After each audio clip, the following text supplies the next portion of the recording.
Good morning. Happy Monday. Today we'll be talking about, the point of today is to show you in reasonably well rendered pictures what I tried to draw poorly on the board before.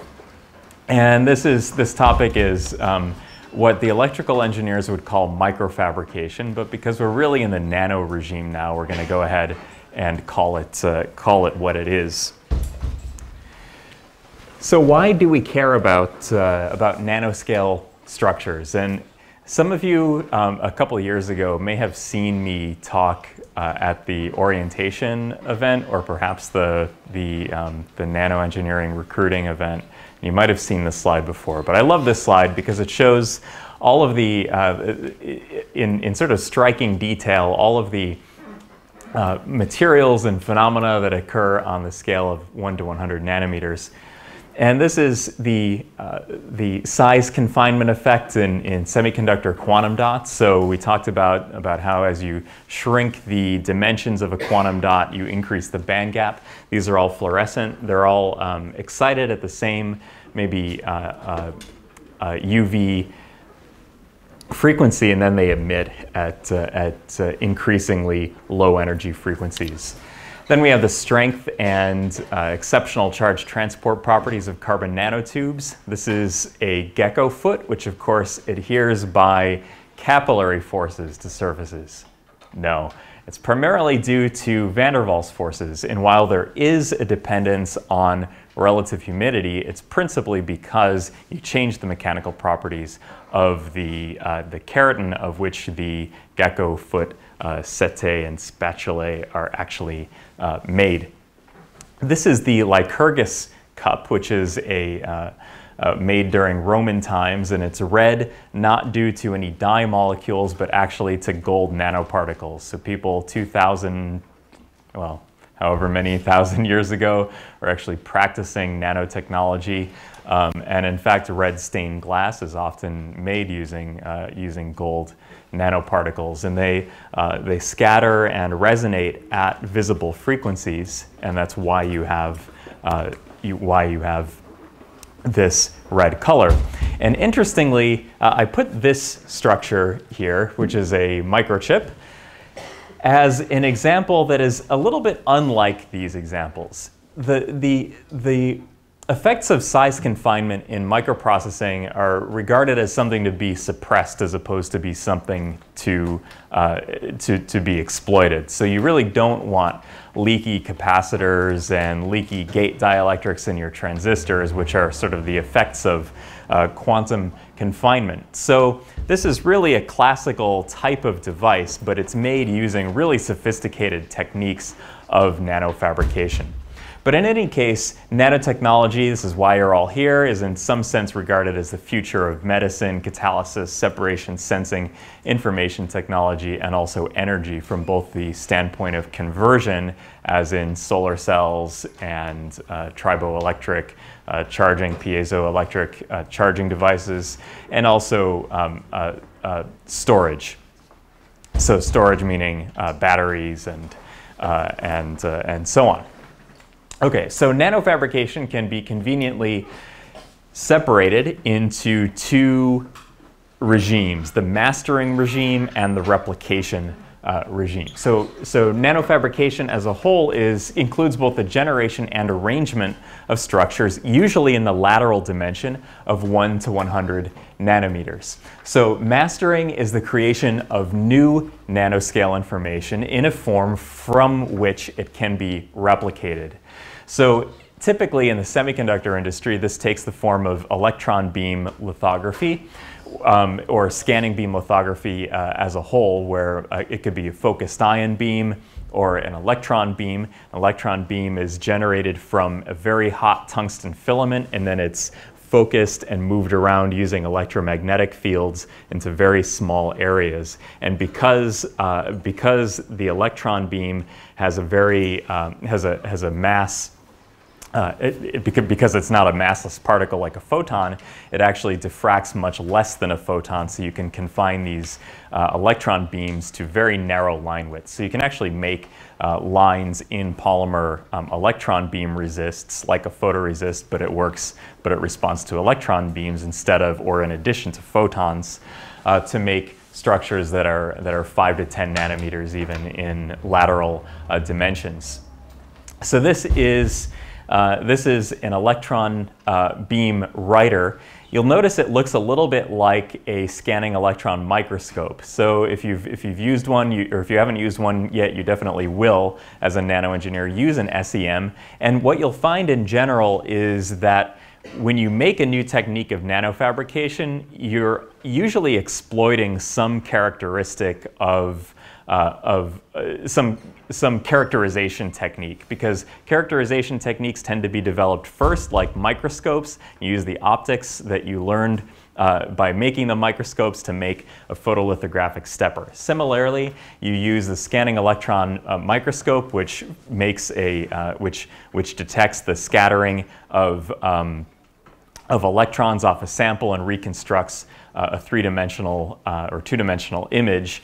And you can also use the electron beam to write patterns. So instead of looking at objects, you're using it to actually create objects. So here's sort of a cartoon of how it works. The electron beam comes in and it makes this pattern soluble where it impinges on this E-beam resist film. Then you wash away where it says pattern, and then maybe you etch the master. Say this is a chromium film on a quartz substrate. This could be used as the photomask in photolithography.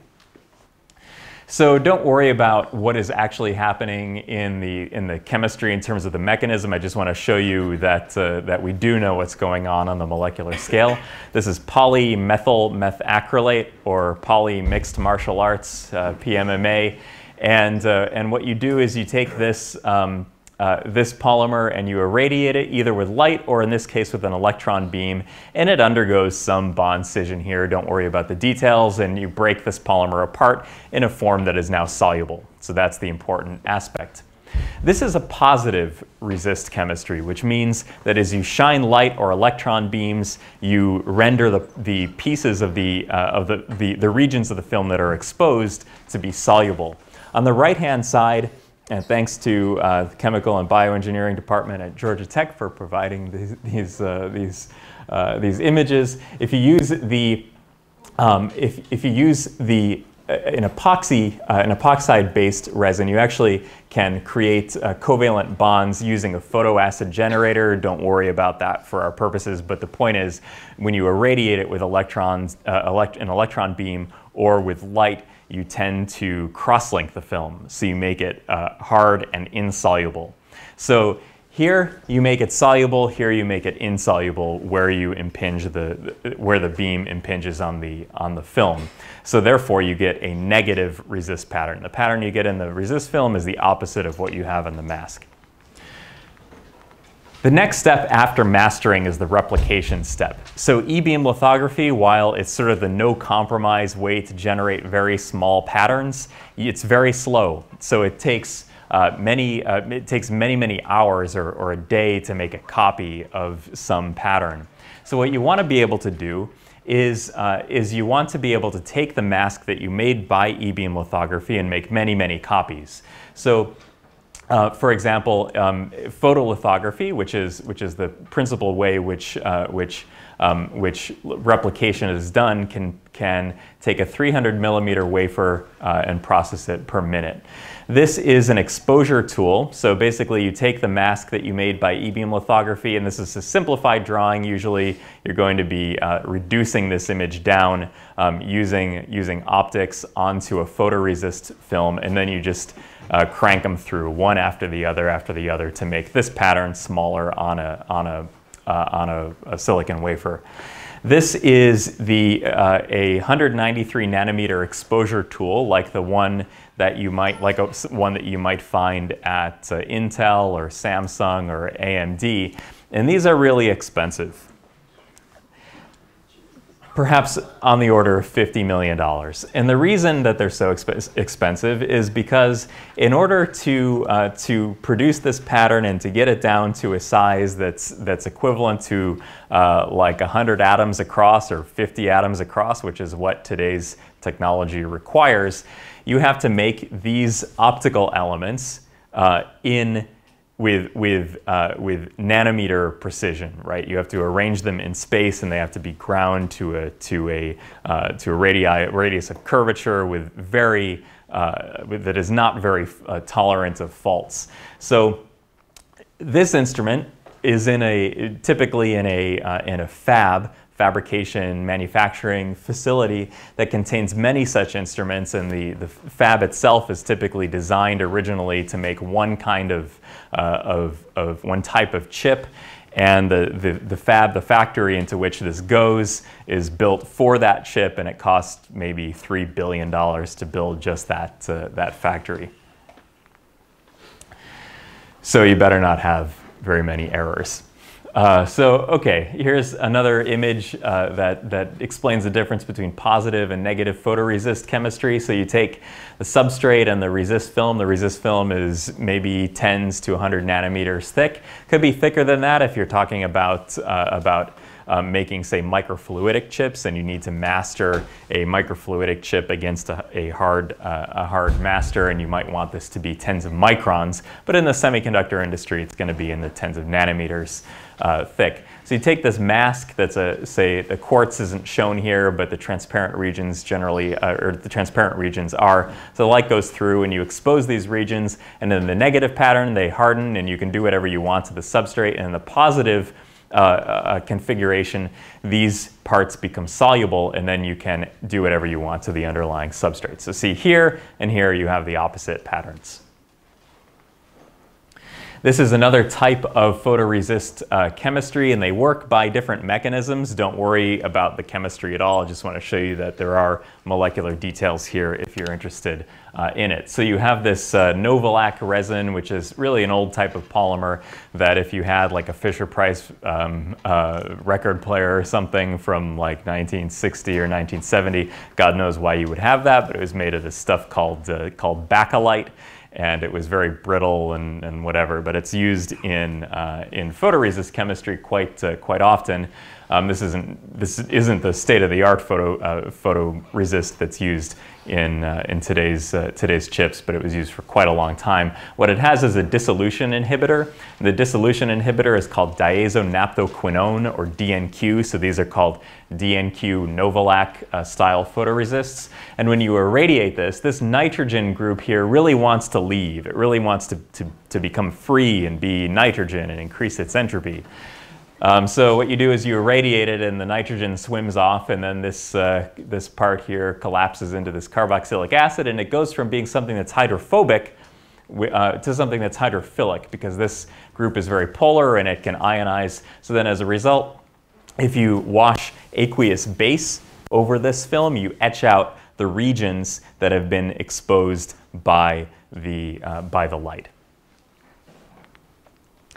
This is a plot showing Moore's law. So in your first homework in week 1, I asked you to sketch out a few plots, a few points on this plot. So Moore's law says, there are a number of different formulations of Moore's law. It says that, for example, the number of transistors on a microprocessor doubles approximately every 18 months or so. And you can make similar arguments for the density of devices in a charge couple device or a memory chip, the capacity of a memory chip. But this shows it really strikingly. I could show you where all the computers I had growing up here are. So we had an 8086 processor. Of course, this was before I was born, but it was given to our family by a family friend, and we used that for a while. Then we got, on October 10th, 1993, we got our 486 computer, and I remember the date because I used to mess around with my computer a lot, and it would tell you when the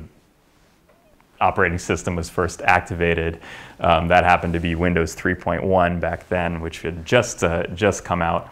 The other reason I know is because my sisters really wanted to use the computer that evening, and then they were showing Star Trek reruns that night, and I had never really watched like the original Star Trek, but I got hooked, and that date, October 10th, 1993, just became drilled into my memory forever.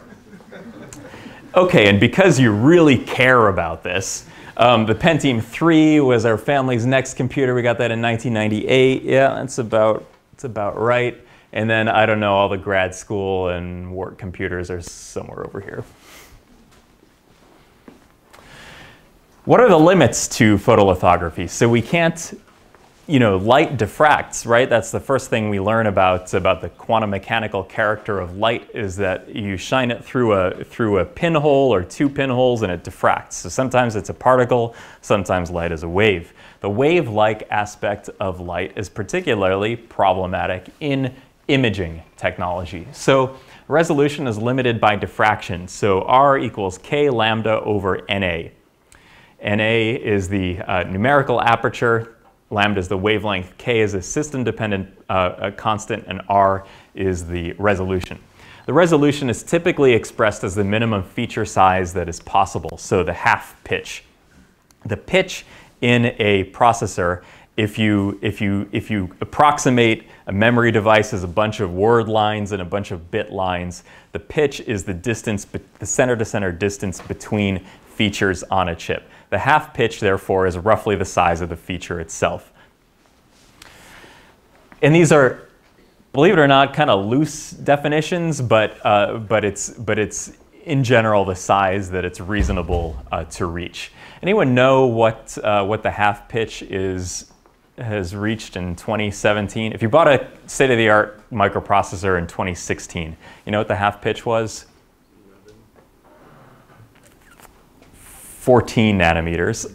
The 11 nanometer node was revised down, which is surprising because it reflects that we're actually better than we thought we were going to be at beating the diffraction limit. The 2017 node is actually the 10 nanometer node, and the production facilities are now cranking those devices out. I think Samsung is the first company to have a commercial 10 nanometer device.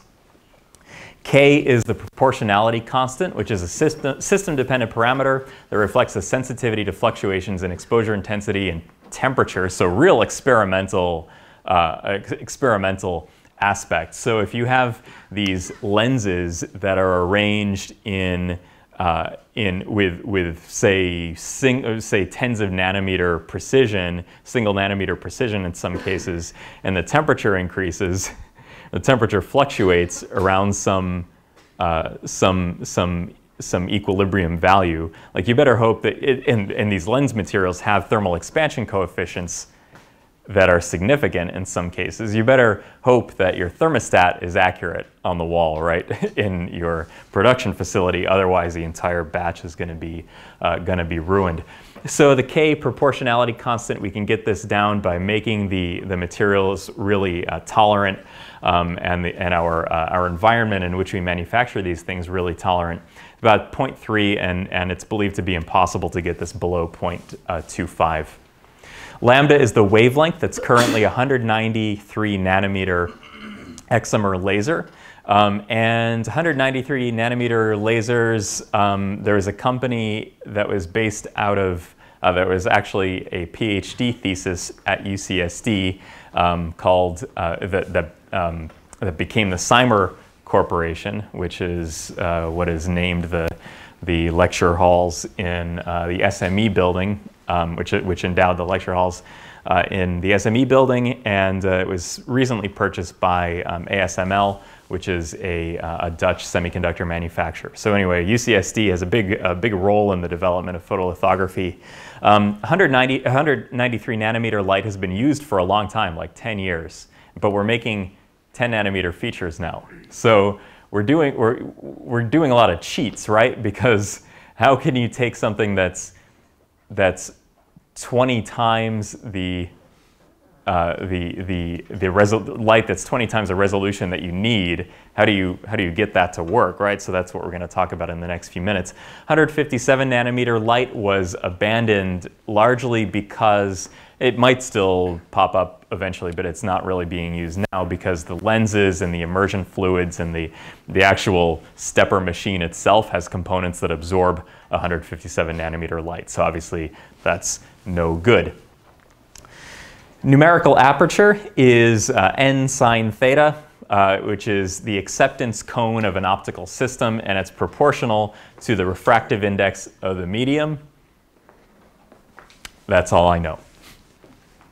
Okay, how do we beat the diffraction limit? How do we take 193 nanometer light and get it down to producing features with line widths and spacings that are on the order of 10 nanometers? So current processors, like the Intel Core M is probably a better one now. How do you make that with 193 nanometer light? Well, one way is to use immersion optics. So remember that the numerical aperture, which appears in the bottom of our resolution equation, can be increased by increasing the refractive index of the medium. So what you're doing is you're essentially making, you're effectively reducing the wavelength of the light if you have a high index medium. In general, we use water, so that gets you a good factor here, 1.33 instead of air. But your processes have to now be compatible with water because now there's water between your lens and the chip that you're making. Phase shifting masks. There are a couple different kinds of phase shifting masks which produce optical interference at phase shifted features, and they enhance the contrast or even produce new features, and we'll see how that works in a moment, or right here. So here's the non-phase shifted light that comes through, where we have light that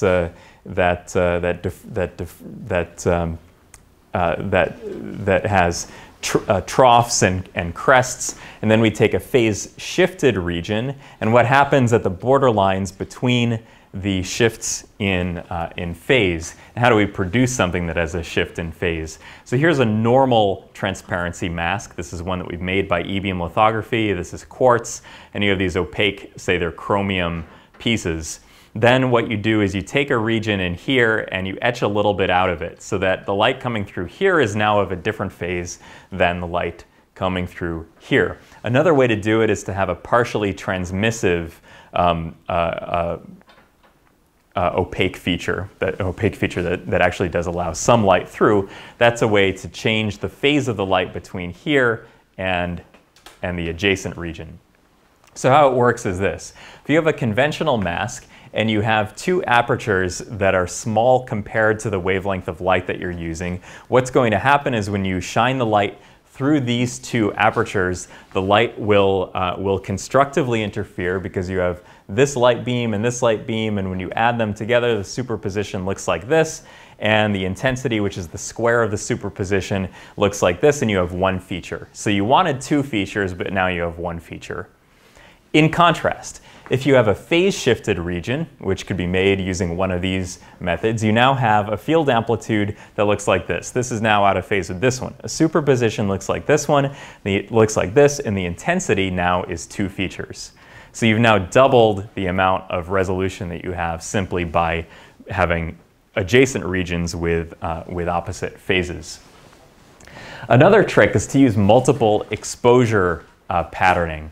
And these techniques are used ubiquitously in photolithography, and they work in general by this method. It's pretty intuitive. So just starting at the bottom, suppose you wanted to make a structure that looked like this. Don't worry about what a hard mask and the device layer is. Just say this is all silicon. If you wanted to make features like this that were 50 nanometers apart, and you're using 193 nanometer light, could you have one mask that just had holes in it like this? No, you'd get no resolution at all. You just have one, you just expose all the photoresist at once because there would be constructive interference everywhere. So instead, what is done is using basically two coatings of photoresist. You take the first photoresist layer, you pattern it at at double the pitch that you want. So half the resolution, double the pitch. Then you get rid of this photoresist layer, you spin coat and expose another photoresist layer, and then you pattern it in the in-between regions. Now, why didn't, and then you can etch through and you can make this. So it took 2 masks and 2 photoresist layers, but we got the structure that we wanted. Now, why couldn't we just take the same photoresist film and then switch out the mask or shift or move the mask over by a few nanometers to make the other pattern? Why couldn't we do that? Same photoresist film. Here we had to coat a brand new photoresist film. Why couldn't we use the same one and just do the exposure twice? Yep. Because it was already exposed. Yeah, so it was already exposed in the edge regions. Like where we wanted the exposure, that's fine, but where it diffracts, that's bad, right? Because those are sub-threshold exposures, which are actually producing some of the chemical reactions that cause the film to become soluble later. So what that's called is a sub-threshold exposure, and what we're asking the film to do is forget the sub-threshold exposure, which it can't do. There are, however, chemical engineers and polymer engineers that are working on photoresist films that can actually forget sub-threshold exposures. So you do some heat treatment or something, and the photoresist film can actually forget that it's been exposed in the areas around the exposed region. So in this case, you only need 1 photoresist film and you get the pattern that you want, but you need 2 masks still. Another technique uses the fact that the sidewalls of the polymers, the sidewalls of the photoresist features themselves actually contain information. So you can grow films on sidewalls that become sort of like a secondary resist. In this case, you have your photoresist film and it's patterned, but what you can do is you can make a spacer. So you grow some kind of spacer layer by chemical vapor deposition or by atomic layer deposition or some kind of process that uses the fact that you could grow stuff on the sidewalls. Okay, so you've grown stuff on the sidewalls of these features that you made. Then you can take these negative areas and you can deposit what you want in there. So now you had something that had a very low resolution, and now you have all these little features in here that you can do whatever you want with just by using the sidewalls as actually containing information. Now, if you use the right kind of etch chemistry, you can get something with a much greater resolution than the mask you originally started out with. So all of these techniques combined with immersion optics and phase shifting masks are the techniques that you use to cheat the system. They're the techniques that you use to get high resolution features from very long wavelength light. Yeah. Why can't we just use like 2 sources of light that will constructively interfere? Yeah, the question is how come we can't use 2 sources of light that constructively interfere? And the answer is in some circumstances you can. But it's more used in the research lab than in manufacturing. But I'll show you in a few slides how you can do that. Good question. Okay, so multiple exposure is very expensive because it more than doubles the number of steps, and double exposure is promising. And actually, this I think made it out of the research lab relatively recently. So this is one of the tools now that if it's not being used yet by semiconductor manufacturing, it will be soon.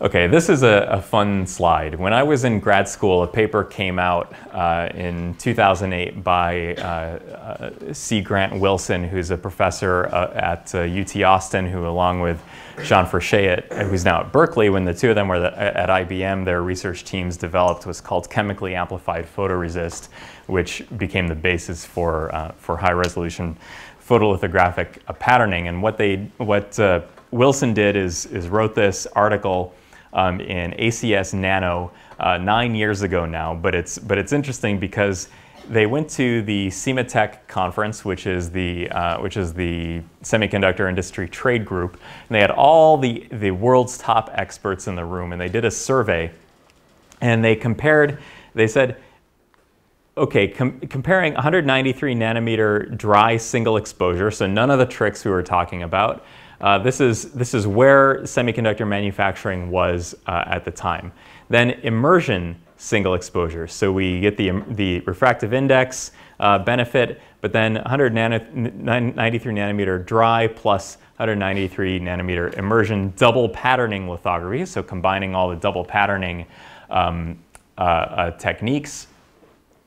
Then high index lithography, which is if you have a higher index material other than water, can you, like oil or some kind of special high index oil, can you actually get even smaller features? Extreme UV, which is the 157 nanometer, which actually they thought by 2016, which obviously just ended, was going to be the winner, right? They thought this was going to be the winner. Nano imprint, which is where you make, instead of a mask using e-beam lithography, you make a quartz stamp, and you press the stamp into the photoresist film, and that's how you do the patterning. And then ML2 is maskless lithography, which is why it's called ML2, is using e-beam lithography to do all your replication, where you have multiple electron beams doing all of the fabrication at the same time. So they thought this was going to increase a lot, and then it was going to increase, and ultimately the trend was going to be that maskless lithography somewhere out in 2025 or so was going to be hugely important, and extreme UV might by then have died off. But what actually happened is that instead of this 193 nanometer dry, 193 nanometer immersion curve, which was supposed to be basically down to nothing by 2017, is now up here. So we have continued, not we, but the people that do this professionally, have continued to push the envelope using the techniques that I've described, and these really high-end sort of approaches haven't really taken off yet. I am not one of those professors that will tell you that Wikipedia is crap and that you should never trust what you read on it. Some of the articles, many of them are actually quite good. The one on next generation lithography is very good. So this goes through all of the different techniques that I've been describing, and then the resolution and the issues and the throughput and the tolerable defect sizes. So I encourage you, if you're interested, to look more into this, and you can start here. All right, now in a research lab and in patterning biomolecules or patterning structures for energy conversion, we often don't need $3 billion fabs and $50 million steppers in order to make our structures. So this has actually spawned quite a large area of research in nanoengineering that we would call unconventional nanofabrication. So the tools of standard photolithography are very expensive. They tend to be not very accessible because to get into a clean room, you need to pay for a clean room, and they cost a lot of money for a university to maintain. In fact, I wrote this book chapter a few years ago on the energy use in a clean room, where this was actually the clean room use at Harvard in 2007. So the data are old, but the trends are the same. This used 27 million kilowatt hours per year, which was 2% of the energy budget of the entire university campus. This was a 10,000 square foot clean room, still is, and has quite sophisticated stuff in it, and so 2% of the energy budget, hugely expensive. So the tools use a lot of electricity, and then HVAC systems and lighting and air polishing and all the stuff that you don't need in a classroom that you do need in a clean room. I should say that in a fab, so in an industrial fab, this slice of pie is actually about half, and the HVAC systems actually need a lot more energy than the tools do. So compatibility, often organic species and biologics are incompatible with the tools that you use in clean rooms, and they're not allowed in the clean rooms. Often we're interested in non-planar, mechanically compliant, and very small and disposable form factors, so flexible hybrid electronics, not necessarily rigid semiconductor wafers. And the techniques invented for semiconductor manufacturing are considered, are really quite overkill. So we talked about the error rate that's allowable in semiconductor manufacturing at being about 1 part in 10 to the 18 error rate. So that's the acceptable rate of error. What if we don't need that rate? What if 99% is fine? We don't need 1 part in 10 to the 18, which might be okay for chemistry, biological applications, sensing, medicine, optics, materials for energy, tend to be more tolerant of defects than microprocessors. Also, philosophically, there's this idea that nanofabrication has to be something that's difficult. It requires wearing a bunny suit and a face mask and a clean room, when in fact there's nanoscale information all around us. We just have to use the right tools to find it. So we can find nanoscale information in cracks, shadows, and edges between structures, sidewalls, defects, lattice steps, and other discontinuities. So even you take the cross-section of your glasses and the Scotchgard coating is nanoscale.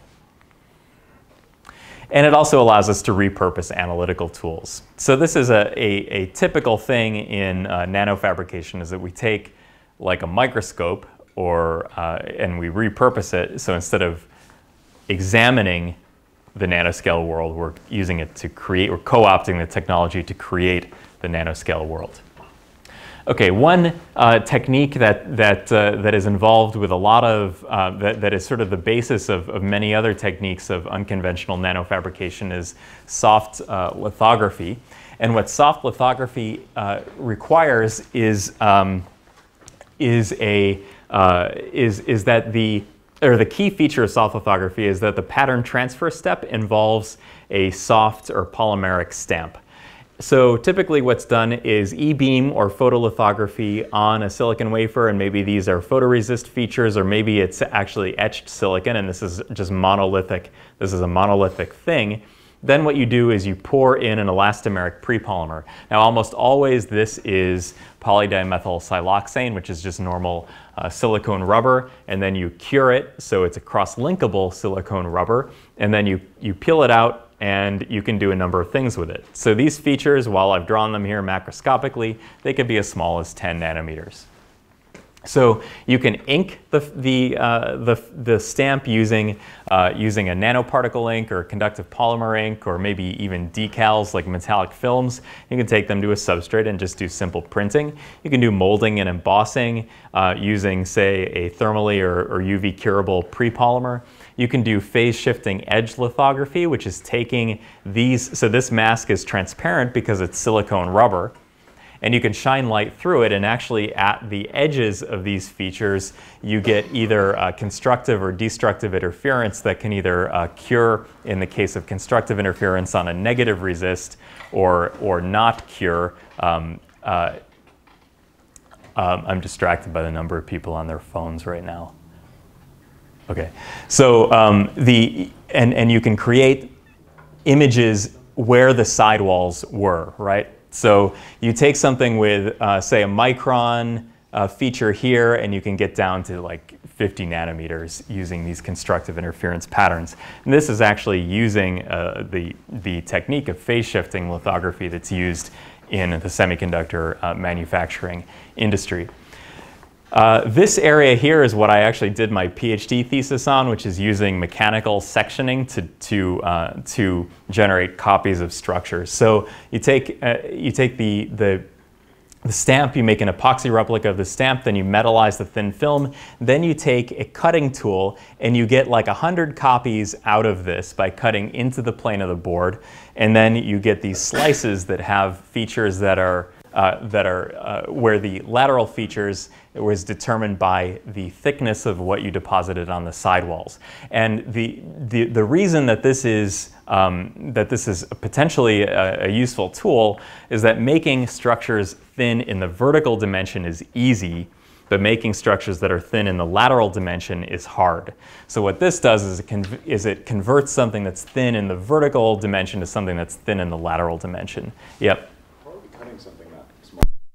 So this is done using and this is still just in the research lab, but this is done using a tool called a microtome, which makes structures for transmission electron microscopy. So you put the structure in, and the key thing that it has is a single crystal diamond blade that's polished to a 2 nanometer radius of curvature. So it creates a crack tip, and which travels up the workpiece, and then a section slides off. It's almost like a nanomechanical deli slicer. Really sharp knife. Really sharp knife.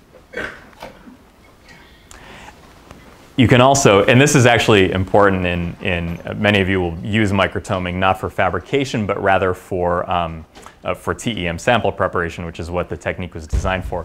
There are also oscillating blades, which have maybe a 400 nanometer amplitude, but vibrate at say a kilohertz or something. And as you move the blade back and forth, it's a little bit like sawing bread with a knife.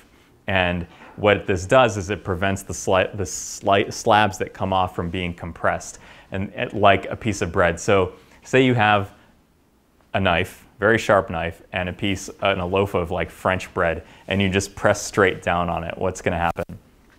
The bread's going to squish, and the pieces of bread that come off are going to be squished. But if you saw, even if it's not a serrated knife, and you saw it, the slice that comes off is not compressed, right? How does that work? It's actually a very interesting geometric argument. You actually increase the effective sharpness of the knife, because as you move a knife with respect to the workpiece, and you draw the path of travel from one end of the knife to the other as you move it, and you project that angle down, you actually have a sharper edge, a sharper effective edge, because of the relative motion than you do of the knife itself. So next time you're cutting bread, be aware of this argument. You're actually making it sharper by oscillating the knife back and forth. Not literally, but the perspective of the bread, the knife is sharper. It has something to do with relativity and Einstein. Okay, so here's a really simplistic drawing of the molding process, and basically this is pretty simple. You have the photoresist, you make the PDMS stamp, and then you replicate the structure that's in the PDMS stamp in a piece of hardened epoxy. You can do this on curved surfaces by using a high modulus polymer here, but it's thin, so it's flexible. Anything that's thin is flexible. But you have a rigid, and you have an elastomeric, a softer elastomeric backing, and maybe something that's rigid so that you can manipulate it. And then you can bend this thing around curved surfaces. So this is how you might pattern a curved surface, which you could never do in a photolithographic stepper. You can make structures from air bubbles, for example. So you can mold stuff so this is a block copolymer film. This is polystyrene, and then poly mixed martial arts. And what you do is you expose this to UV, and we know that PMMA behaves as a photoresist or electron beam resist. So you can get holes in this pattern, which look kind of like this. And then you can coat PDMS over them, and maybe they'll form air bubbles, and you can actually get the impression of the nanoscopic air bubbles in the PDMS, which can serve as the basis for further replication. Yeah. How did it pass this particular? Does it expose or how like it just? You might get that by increasing the temperature and just having the pressure bulge out a little bit. So how low can you, that's a good question. The question was, how do you make the shape concave? So what are the limits to molding with polymer films or polymer with prepolymers? It turns out that you can mold things with atomic scale precision. And this discovery was you take a silicon wafer that's a single crystal you made by sawing that, the big ingot of stuff. Then you glue it to a hard backing and you create a crack. And then before the crack ends, so if you have something that's cracked but not completely cracked, what it tells you is that at the very end of the crack, you have two sides of something that's separated by one atom, right? Because the next angstrom in, it's not cracked anymore. So logic says that there's a 1 angstrom or 2 angstrom or whatever atom you're using or step edge. And indeed, this is what happens. If you take the prepolymer, you can actually measure this by atomic force microscopy to be a step edge of 0.4 nanometers, which is about the van der Waals diameter of a silicon atom, approximately. This is some unintentional artwork created by me in the lab like 10 years ago, but it's really cool, so I'll show it. These are very high aspect ratio pillars that are coated with metal. They're 200 nanometers at the top, 500 nanometers at the bottom, and they're 8 microns tall. And the pitch here is 2 microns. And you can actuate these things by shining electron beams at them, and they'll bend like octopus tentacles. When you do physical vapor deposition, sometimes you get these unwanted nodules of metal that are ejected all at once. So instead of getting atoms ejected, you get big blobs. And this blob looks like the moon was caught by 2 of the pillars. And I took a picture of it because it's really quite a striking image. So photolithography is very good at making things with straight sidewalls and things. Yeah, there's a question in the back. Some of those slides before. So after you shine the electrons on them and they bend it, if you stop shining the electrons, so they return to their don't say anything? In this case, yes, but they don't have to. If there was some chemical change, then they wouldn't. Yeah, so the question was, if you remove the electron beam from this from this image, and actually the electron beam is just that I was focusing here and then zoomed out before they had a chance to recover. They will eventually recover, unless say this is an E-beam resist and you're actually doing chemistry and hardening it even further, then in principle it would stay like that. Yep. What's the origin of the color differences? We notice they're kind of like whiter on the ones that are bent backwards. So yeah, so the origin of the color difference here is because these were evaporated with gold from an angle like this. So these pillars are actually biased to bend in only one way because they're coated with metal on one side and not the other side. And you can actually see the shadows here. These are not shadows from the sun. They're shadows from a beam of gold atoms.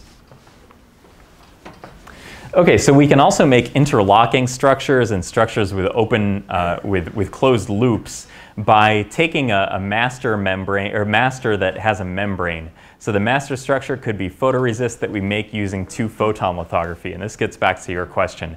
How do we use constructive interference from 2 light sources to make a 3-dimensional structure, which you can do here.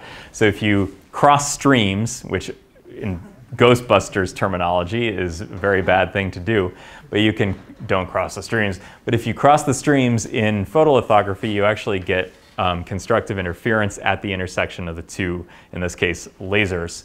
And what you can do is carve out 3-dimensional patterns. And if your master structure has a very thin membrane in it, then when you pour PDMS silicone rubber over it, you have the PDMS, and you take the PDMS replica off. The PDMS will actually seal to itself because this membrane is not thin enough to keep them apart. So when you take the replica, you peel it off, seal them together, then you inject another kind of prepolymer into the channels created, then they can't get into the region that was originally defined by the membrane. So this is a way to make complex structures before and after removing the membrane, and this is like a nanoscale solenoid, for example, microscale. You can use, this is so exciting. What if we finish up a little bit on, you know what? I'll just finish up now so we can do a new topic. Okay, this is how you make shape selective nanoparticles using a very low low surface energy polymer. So this is the last example that I'll show. You know how when you buy rubber galoshes, the last time you bought rubber galoshes, and around the seam there's this seam that looks like it was made from two separate halves of a mold, and you press it together. That's called the flash layer or the scum layer. It tells you how they feel about it, right? And someone goes through with some scissors or a razor or something and they cut that off. And that's anytime you have a molded plastic piece, you always have this seam. You always have this flash or scum layer. The same thing happens with replica molding on the nanoscale, that the prepolymer film, when you mold a film, has this layer that connects the particles. In order to get rid of that layer that connects the particles, you can use a very low surface energy mold like polyperfluoroether, and this work is done by Joseph D. Simone's group at NC State, and you press it into this prepolymer, then you lift it off, and you get these separated particles that are not separated by a scum layer. It's more like an ice cube tray. Put the ice cube tray down, the ice cubes you smack it, and the ice cubes are all separated. And you can make ice cubes that have different shapes. I have ones at home that have Darth Vader's head on them, but you can make whatever ones that you want. So, and what's interesting about this is if you make these particles using drug molecules, you can actually study shape-selective endocytosis. So how does a cell pick up or not pick up a drug delivery microparticle or nanoparticle because of its shape? And that's where I will end today. Thank you very much for your attention.